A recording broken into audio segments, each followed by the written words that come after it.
Pada suatu waktu terbesit di pikiran Nabi Musa alaihissalam bahwa penyebab manusia sengsara di dunia adalah Nabi Adam. Dia telah membuat dirinya dan anak cucunya dikeluarkan dari surga.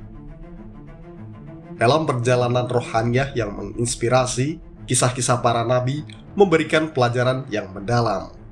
Dalam perenungannya, Nabi Musa alaihissalam disadarkan akan hubungan antara kelelahan yang dia jalani dengan kisah Nabi Adam. Namun, kisah itu memberikan pembelajaran bahwa perjalanan hidup seringkali melibatkan pengorbanan dan ujian. Semoga cerita-cerita ini menjadi sumber inspirasi, motivasi, dan hikmah bagi kita, mengingatkan bahwa setiap perjalanan memiliki makna dan tujuan yang harus disyukuri dan dipetik pelajarannya. Kembali hadir di hadapan Anda, informasi dan ilmu pengetahuan dalam kisah-kisah Nabi. Semoga menginspirasi dan menjadi motivasi, serta pelajaran hikmah yang dapat kita petik ini. Inilah kisahnya.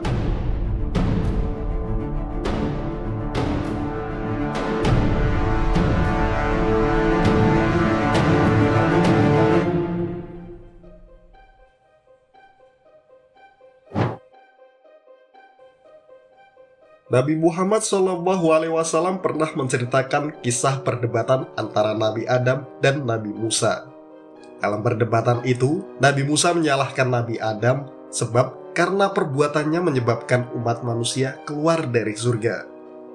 Wahai Adam, dirimulah yang Allah ciptakan dengan tangannya sendiri. Allah telah meniupkan pada dirimu dari rohnya. Namun, engkaulah yang telah menyengsarakan manusia dan membuat mereka keluar dari surga. Bicara Nabi Musa alaihissalam kepada Nabi Adam alaihissalam. Nabi Adam menjawab, "Wahai Musa, sebagai orang yang telah Allah sucikan dengan kalamnya, mengapa engkau menyakiti diriku atas amal perbuatan yang telah aku lakukan? Allah telah mencatat, mentakdirkan hal itu atas diriku sebelum Dia menciptakan langit-langit dan bumi ini."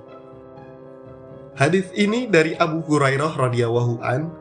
Rasulullah SAW berkata, Nabi Adam dapat menyalahkan Nabi Musa dalam perdebatan itu. Hadis perdebatan antara Nabi Adam dan Nabi Musa tersebut tercatat dalam kitab Sunan Tirmidzi dan Sahih Ibnu Majah. Syekh Umar Sulaiman Al-Ashikor, guru besar Universitas Islam Yordania, dalam buku Kisah-Kisah Sahih dalam Al-Quran dan Sunnah menjelaskan kisah ini hanya bisa diketahui melalui wahyu. Karena ia berbicara tentang pertemuan yang tidak disaksikan oleh manusia. Pertemuan ini terwujud atas dasar permintaan dari Nabi Musa. Kita tidak tahu bagaimana hal ini terwujud. Akan tetapi, kita yakin bahwa ia terjadi karena berita Rasulullah SAW pastilah benar. Tulisnya. Pertemuan seperti ini terjadi karena manakala Rasulullah SAW bertemu dengan para nabi dan rasul di malam Isra, dan beliau sholat berjamaah dengan mereka sebagai imam di Masjid Al-Aqsa. Dan pada saat Mi'raj ke langit, beliau berbincang dengan sebagian dari mereka.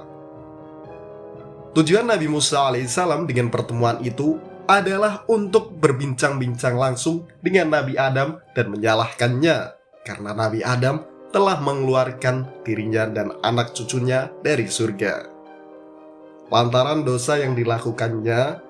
Akan tetapi pada saat itu Nabi Adam mengemukakan alasan yang membuat Nabi Musa terdiam. Kehidupan di dunia merupakan kelelahan dan kepayahan. Sesungguhnya kami telah menciptakan manusia berada dalam susah payah. Al-Quran Surat Al-Balad ayat 4. Kelelahan ini terlihat di dalam segala urusan.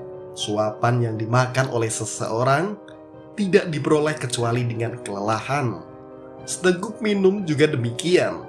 Bahkan pakaian dan tempat tinggal lebih dari semua itu.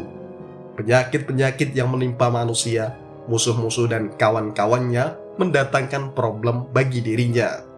Gangguan pun bisa datang dari anak-anak dan kerabatnya. Nabi Musa telah merasakan apa yang dirasakannya dari Fir'aun dan bala tentaranya. Dia kabur dari Mesir ke Madian setelah membunuh laki-laki Gipti. Di Madian, Musa mengembala kambing selama 10 atau 8 tahun. Dan setelah Allah mengangkatnya menjadi Rasul, Nabi Musa menghadapi Fir'aun. Nabi Musa menghadapi kebengalan dan kenakalan Bani Israel. Mungkin pada suatu waktu terbetik di pikiran Nabi Musa bahwa penyebab kelelahan ini adalah Nabi Adam alaihissalam yang telah mengeluarkan dirinya dan anak cucunya dari surga. Pada masa itu, Allah telah meminta Nabi Adam agar tinggal di surga setelah menciptakannya. Allah mengizinkan buah-buahan dan sungai-sungainya kecuali satu pohon. Allah menjamin kepada Adam tidak akan lapar dan telanjang. Dia juga tidak akan haus dan tidak terkena sengatan matahari. Manakala Adam durhaka kepada Tuhannya dengan memakan pohon terlarang, maka Allah menurunkannya dari rumah kekekalan ke rumah kelahan, dan manusia tidak mungkin hidup kecuali dengan perjuangan yang berat. Oleh karena itu, ketika Musa bertemu dengan bapaknya Adam, dia mencelanya atas perbuatan yang membuat dirinya dan anak cucunya keluar dari surga. Dalam perbincangan tersebut, Musa mengingatkan Adam akan kemuliaannya yang diberikan oleh Allah kepadanya, di mana Allah menciptakannya dengan tangannya, sementara makhluk yang lain diciptakannya dengan kata kun. Allah meniupkan ruhnya padanya, menyuruh para malaikat bersujud kepadanya, mengizinkannya tinggal di surga.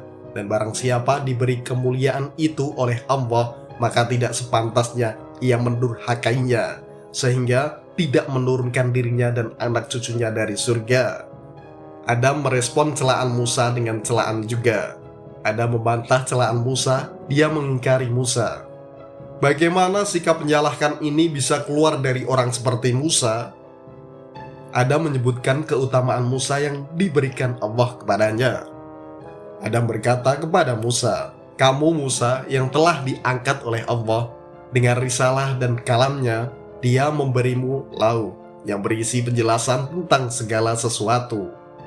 Dia mendekatkanmu kepadanya ketika kamu bermunajat. Berapa lama kamu mendapati Allah menulis Taurat sebelum aku diciptakan?" Musa menjawab, 40 tahun.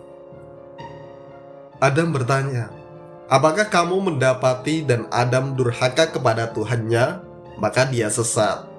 Al-Quran Surat Toha ayat 121. Musa menjawab, "Iya."